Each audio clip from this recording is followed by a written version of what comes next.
What was the nicest thing someone has done for you?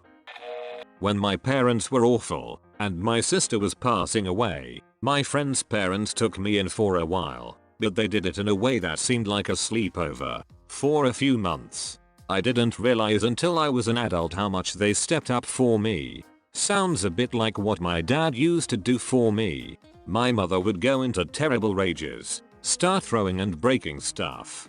I was preschool age.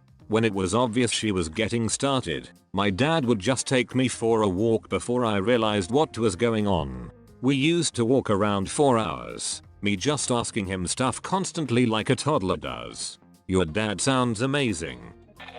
One of my high school bullies invited me to his house to hang out for a day. I was really nervous it might just be to screw with me, but I was desperate for some sort of friendship, so I went over. We're now best friends and he and his family feels like family to me, and I have no idea how we ever disliked each other. One of my best friends from high school was a big jerk to me and I was back to him. This lasted almost all of freshman year. This stupid kid was the first person I ever didn't get along with. Not sure what happened, but we became best friends for the rest of our time in high school. He lives out of state now and I miss him from time to time. I went to a local breakfast spot after a rough night.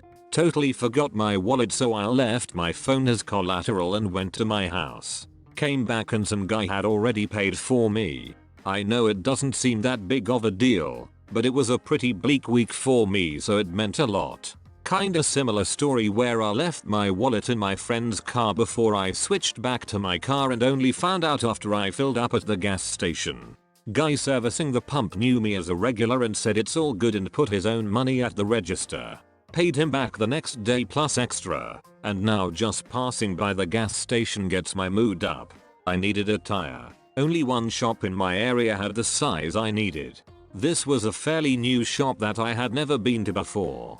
I backed my truck into the bay and the dude comes over. I asked in my best Spanglish if he takes debit cards. He did not. I told him never mind and went to get back in my truck. He stops and tells me THST I can have the tire and to come pay him the next day. This man had never met me before. But I go back the next day and pay him plus $5 extra for being a cool guy. Today you, tomorrow me. When I was about 13, the pastor of our family church heard me practicing Chopin on the piano. Knowing my parents couldn't afford it, he offered to pay for my music studies, organ, piano, music theory and ear training, so that I'd be prepared to enter music conservatory after high school. All he asked for in return was that I'd help out with the church's music program when needed, which, in itself, proved to be a wonderful learning experience. This kind, generous man spent thousands of his own money to help me along the way to a rewarding career in music. Username checks out. I've posted this before. This is the nicest thing someone has done for me. This was in Seoul. It was late at night and I decided to surprise a girl I was talking to by heading to her apartment, my now ex-girlfriend. It was around 10:30, and unbeknownst to me, the subway stopped running at 11 o'clock. Unfortunately, I was halfway there and I decided to message her and she told me to take a specific bus to get to her city. I get on the bus, and I don't have the slightest idea on what stop I should be getting off on. Well, about 10 minutes later, a load of people get off on this one stop. An older Korean businessman sees me and motions to me that there's an available seat next to him. He starts talking to me in English and he says that the stop where I'm getting off is one stop before he gets off, and that he'll let me know when. We start conversation about where he works, how he learned English, what I'm doing in Korea. By the time we knew it, his stop came up. He profusely apologized to me and said that it was the stop before. I said, it's okay, I'll just walk the opposite direction. As we get off the bus, we're both walking in the same direction. As we come up to an intersection, he flags down a taxi, tells him the subway station to drop me off on, and he paid the fare. All this while still apologizing to me.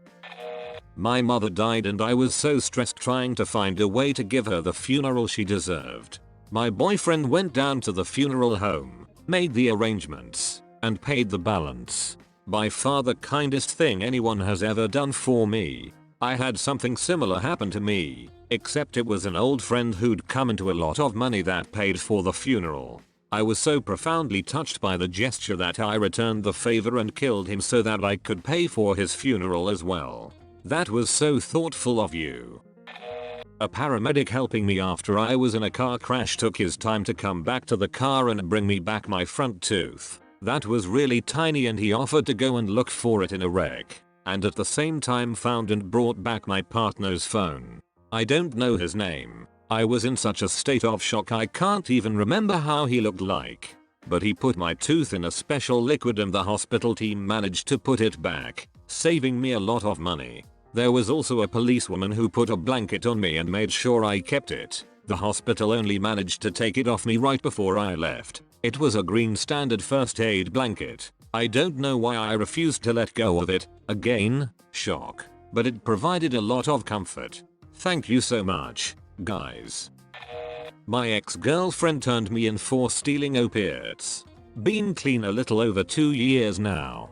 May have saved my life. So did she turn you in on malicious intent or to make you go clean? It was definitely malicious intent, but it had the unintended byproduct of forcing me to get my it together. I had really itty periods when I was a teenager. They still kind of suck a lot, but they were at their absolute worst when I was about 15-17. One day, I was at school and my period started a few days early. I knew I didn't have long before I was going to be in a world of pain. But I had one last class before the school day was over and I could go home. And I lived about half an hour away from my school, so I decided it was pointless to call home and have someone pick me up, because I would have had to stick around for most of my class anyway while I waited for my ride. My school had block scheduling, so it was still going to be a 90-minute class, but whatever. So I just put on a pad and hoped for the best. Not long after I went to my class, I could already feel the pain getting intense. I tried not to squirm or do anything else distracting while my teacher was giving her lecture, but eventually she noticed that I looked extremely distressed and asked what was wrong. Since I went to an all-girls school, I felt comfortable saying that my period had just started and so I wasn't feeling well. Suddenly, the whole room sprang into action. One girl asked if I needed a pad or tampon. Another girl got permission from the teacher to grab my doll from her locker. At one point, I dashed out of the classroom to the nearest bathroom to puke, and a friend who was in my class followed me to the bathroom to hold my hair out of my face. After all of that, I went to the office and called home to have someone come and get me, because I knew I really couldn't wait it out until the school day was over. The secretary let me stay in the lounge area outside the office, which was nice, because the chairs were pretty comfy and I was already really sore at that point. One of the girls from my class asked if it would be okay for her to stay with me as I waited for my ride home, because she knew I lived relatively far away, so I was going to be there a while. She and I weren't super close. I wouldn't have said we were friends, because we didn't hang out in the same friend groups and we didn't have a lot of classes together the entire time we were in high school. But she was really sweet for wanting to stay with me, and so we spent the next 30-40 minutes just sitting and talking, which was easily the longest time I had ever talked with her. That day will always stick out to me. It was really touching how everyone in my class showed so much concern for me and wanted to help, even if they didn't really know me all that well. We all need to look out for one another, you know? My grandmother made a ton of birthday cards in advance. After she passed away, I still received birthday cards from her for the next few years.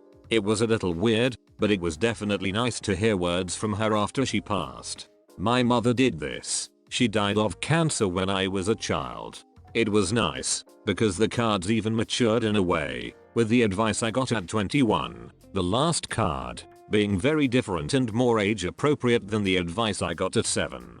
I want to do something like this, but way more elaborate, with multiple people receiving regular communications, side quests, packages, attempts on their life, etc.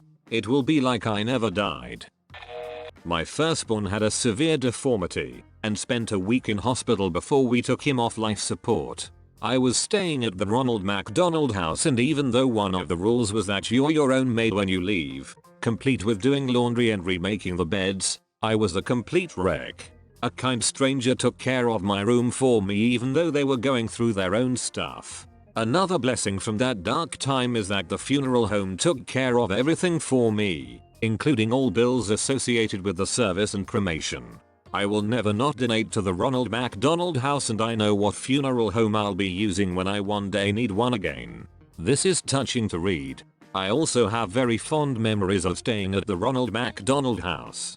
If anyone ever wonders if they should donate to the RM House, yes, do it. It is such an amazing charity.